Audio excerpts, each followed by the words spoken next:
আসসালামু আলাইকুম রহমতুল্লাহ। আজকে আপনাদের কাছে একটা ছোট্ট বিষয় নিয়ে আসছি, সেটা হচ্ছে সৌদিদের কালচার সম্পর্কে একটা ছোট্ট ধারণা।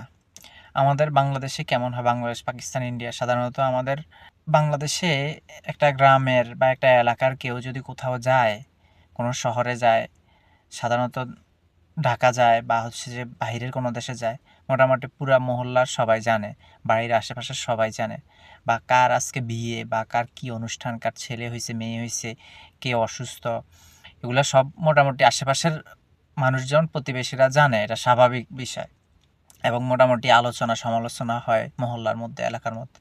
কিন্তু সৌদি আরবে এক অদ্ভুত বিষয়, সেটা হচ্ছে যে নিজের বাসায় ছেলে কি করতেছে বাবা জানে না, বাবা কি করতেছে ছেলে জানে না।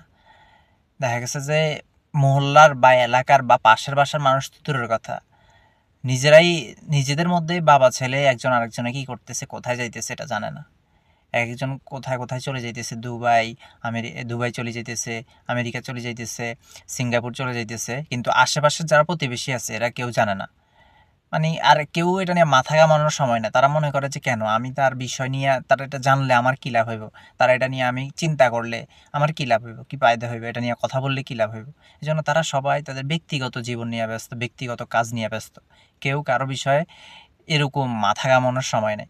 তো এটার মধ্যে কিছু ভালো দিক আছে, খারাপ দিক আছে। আবার আমাদের বাংলাদেশ, পাকিস্তান, ইন্ডিয়াতে যে কালচার, ওইটার মধ্যেও কিছু ভালো দিক এবং কিছু খারাপ দিক আছে।